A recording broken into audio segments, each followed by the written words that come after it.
Welcome to Monmouth in Focus, a program about the services and functions of Monmouth County. I'm Commissioner Director Tom Arnone here, and I'm honored today and joined by Chip Craig, Associate Executive Director and Chief Business Officer of Interfaith Neighbors, and a very good friend of mine. How you doing, Chip?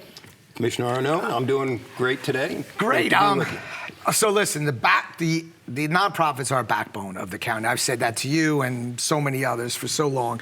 And you know, Interfaith Neighbors is one that's known, Monmouth County, the whole widespread of Monmouth County, because all the great things you do in Monmouth County. So how did Interfaith, how did it get started? And I know you do a lot for the homeless there. Can you touch a little bit on that? Sure. Well, how we got started is a very interesting story. It goes back 35 years. That's when Interfaith really started. Wow. 35 years ago here in Monmouth County, a number of faith-based organizations, temples, parishes, Protestant churches got together and were addressing the issue of homelessness. Wow. And they were all doing their own set of projects to help, but they ultimately came together and said they thought they could do a whole lot better if they came together as one organization.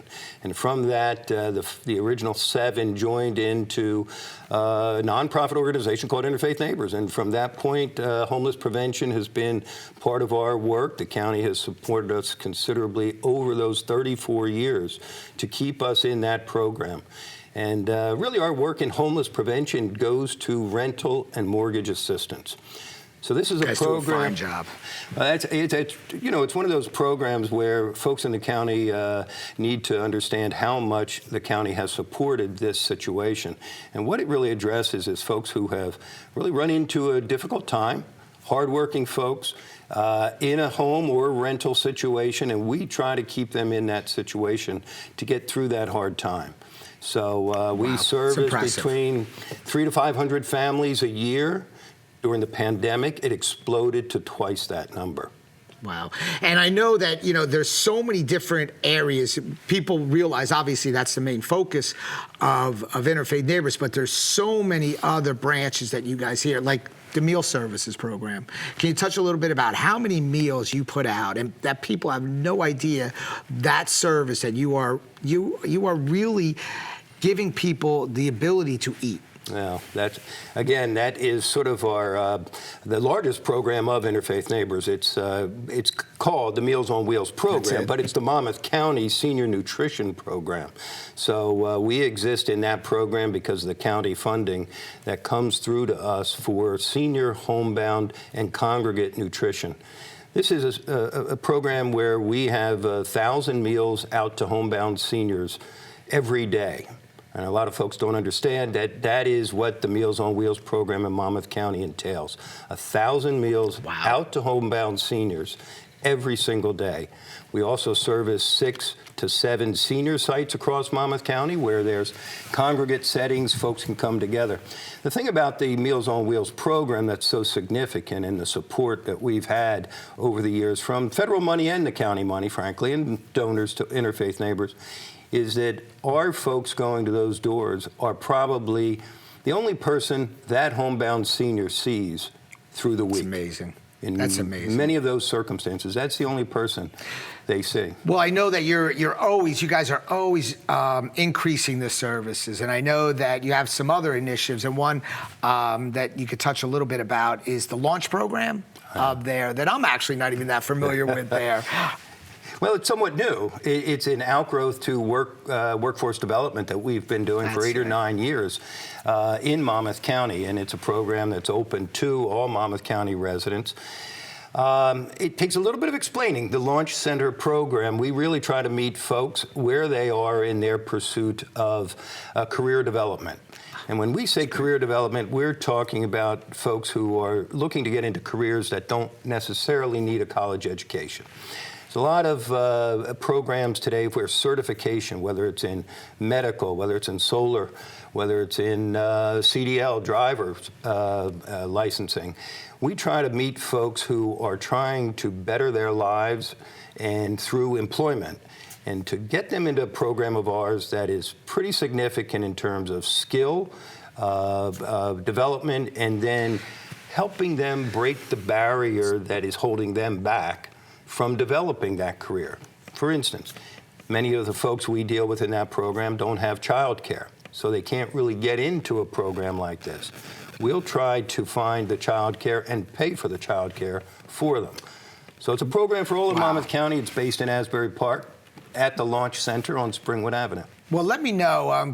We could touch on it after this segment, but let me know if there's any ability for us to be somewhat to take a look at that, because we are having a tough time with employment right now, the county, and we're looking for CDL drivers and all those individuals. So maybe we could touch base on it at another time to see if there's anything that we could partner with. Sure. So we all came through COVID-19, and it was difficult for us. It was very difficult for the nonprofits because just the difficulty and complexity of just structuring things. I'm hoping, and it was our initiative, the county, were we able to help the nonprofits and obviously Interfaith in particular? Were we able to assist you guys there through that process? Well, again, the two programs I touched on already, the homeless prevention and the Meals on Wheels program, both of those programs became urgent programs for the county during the pandemic. And as I mentioned, in the homeless prevention program, our numbers exploded. It was twice as many families we were called on to support. We couldn't have done it without additional assistance that the county was able to give us. Where that was coming from, the county had funds, whether it was from federal funding, but we were able to get allocated funds to keep folks in homes. Sadly, many folks were in motels, but we were able to keep them at least with a roof over their head during the pandemic. The food distribution moved from congregate sites to more people at home. So our 1,000 meals a day developed into like 1,300. We were going to motels delivering meals. Couldn't have done any of that without the additional resources that the county was able to bring. Great. Well, on the last thing, I just want you to touch real quickly on, because it's one of my favorite, Kula Farms there. Then we'll wrap this up. Can you just tell people exactly about that? Because it's real special. It is special, Commissioner Arnaud. I'm glad you mentioned it, because if folks are ever in around Asbury, it's probably the most unique part of our work. We have a very comprehensive neighborhood revitalization program in the west side of Asbury Park, and the Kula Urban Farm is special. We have hydroponic farming there. We have a farm without borders. It's on the west side of Asbury Park. It's a community-oriented. A lot of learning goes on there. A lot of nutrition and wellness development goes on for folks. But with all the programs we've been able to initiate over the years, that's one that's about as unique as any. Terrific. So, I know that I want to thank on behalf of you and your whole organization there, because truly you make our life so much easier, and you reach out to a bigger amount of individuals that we could ever reach to. And plus, the word fits well, interfaith. They have faith in you there. And, and that's a big thing with people. So I want to thank you. I want to thank all your volunteers, your organization, and I know that you're very accessible to be able to reach out to there and for any information. And we're very, very fortunate that I think you said 30-something years ago this organization was created, but it's all the people that came up there and really brought it to what it is today, which has expanded largely. And the support of the community, the county, and our volunteers, you're right, that's what's been able to make this work so well for 34 years. Well, Chip, thank you very much for being part of this show. This is great information to the people, and it's something that people have to realize. There's a lot of stuff going on behind the scenes. There's a lot of help going on behind the scenes, and at the end of the day, people might not know it, but as long as it's getting done, that's what the important initiative is. Right. So that's all we have for this segment of Monmouth in Focus, and I'll see you next time.